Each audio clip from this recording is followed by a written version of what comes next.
Hello everybody, it is Big Turtle and I am starting off a new series as a top 5 slash top 10 tier list for different things in Rainbow Six Siege. Today's video is going to be about the top 5 best attack support operators.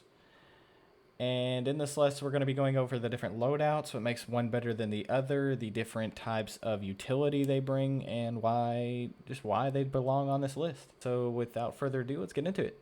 Okay, so coming at number 5 is going to be the one and only Montaigne. Some know him as a meme and some know him as a good support operator if used in the right way. He's good for intel gathering as well as good for smoke plants and post-plant scenarios.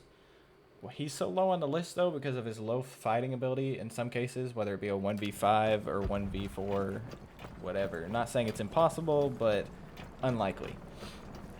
His weapons are the lay rock or his extendable shield, and that's paired with your option of that high damage revolver or P9 with lower damage but a higher bullet capacity. Which that would be my personal pick, would be the P9 if I was rocking the Montaigne, just for the more shots, and you know, the one shot headshot's really where it counts, right? He is also paired with two secondary gadgets, either the 3 flashes or the 2 smokes. I personally like to run Montaigne with the 2 smokes, that way it's easier to get the plant down with the turtle plant, is what I like to call it. And so that's why he comes in at number 5, because high intel capacity, low frag capability. In number 4, it may be a shock to some people, but maybe not to most, is going to be Habana. She can hard breach. She's one of 3 hard breachers. I put her below Thermite and Maverick just because her hard breach is a little more versatile than Thermite's, but can be a little weaker in some situations. She's able to open different holes or angles from medium to small, but not quite large enough to do like a good siege push-in. Her weaponry is strong, but it falls off with the low ammo count, and the recoil on the bearing 9 can be somewhat overwhelming. She does have 3 X-Kairos charges, which makes it a little more versatile in where you put them, but you do have to be smart, because if you don't put it in the right way, it can be inconsistent.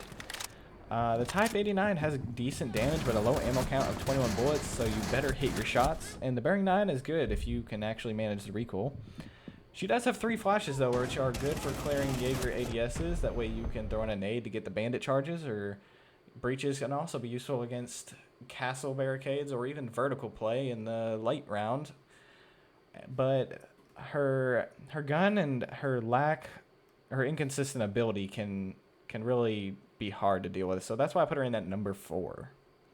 At our number 3 spot is going to be Thermite. Thermite can make large hard breach holes, and he also has a reliable AR. For his kit, he's going to have 2 exothermic breaches, which makes him a little versatile, but at the same time can be detrimental. You have to be really smart in the way you place these and where you place them and the timing of these, so you don't want to get bandit tricked.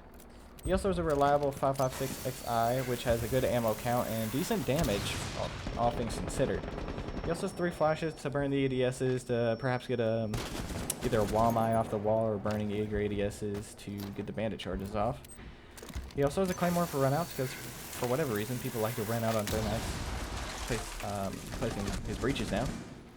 One thing that is a downside versus like the Habana would be the 2 armor 2 speed, while Habana is a 1 armor 3 speed. So he can take a few more shots, but it's a little bit harder for him to get away in certain situations, which is why I have him at number 3. In our number 2 spot rests Thatcher.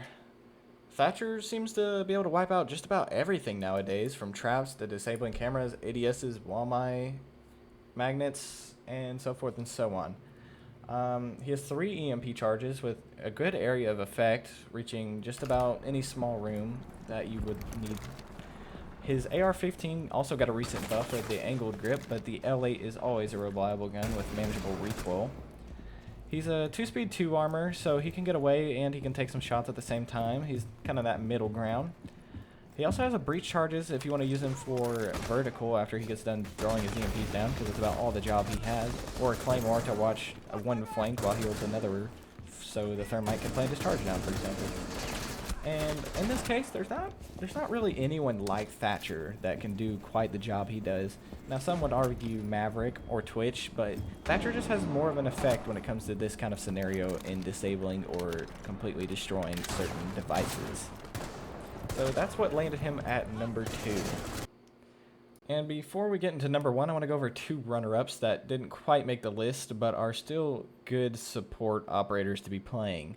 My first runner-up is going to be Fuse, actually, and that might not be expected for most people, but Fuse can be super useful. He can burn through utility and ADSs. He's also extremely volatile and has very good weaponry. With the 3 cluster charges raining down in the room, it can really push defenders into like one specific area and can kind of make them panic, right?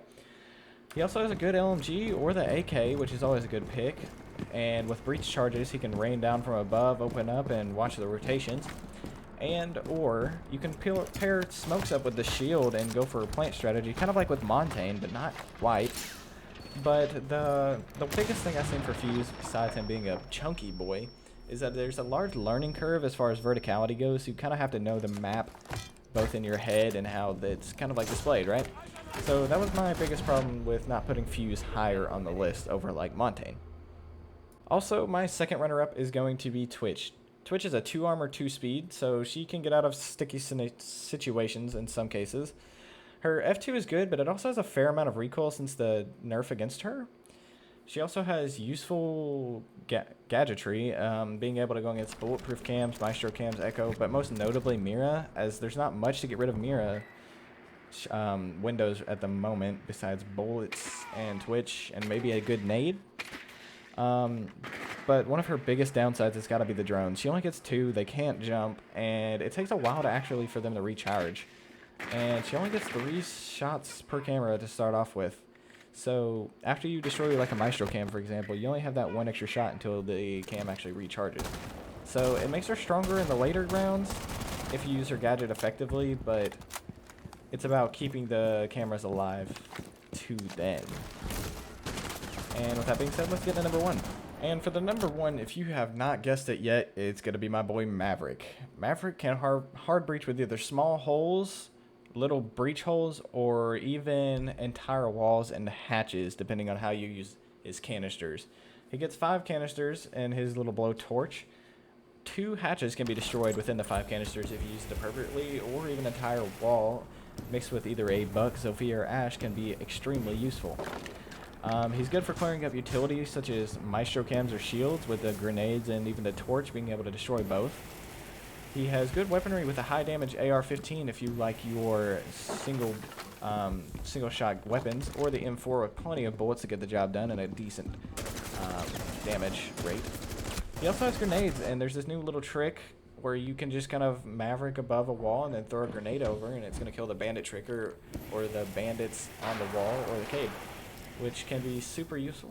He also has a claymore to watch his flanks, just in case somebody isn't there to help watch him. And he's a 3-speed operator, which can help him get away in those sticky situations whenever he's fighting somebody. And everybody, that is my top 5 support attack operators list of Rainbow Six Siege and why I put them there. This is completely opinion based, so you all go ahead and let me know in the comments if you agree, disagree, and things that you might add or unadd for that. I also stream on every Tuesday and Thursdays around 5 Central Standard Time to 8 Central Standard Time. And with that being said, I'm Big Turtle, and I'm out.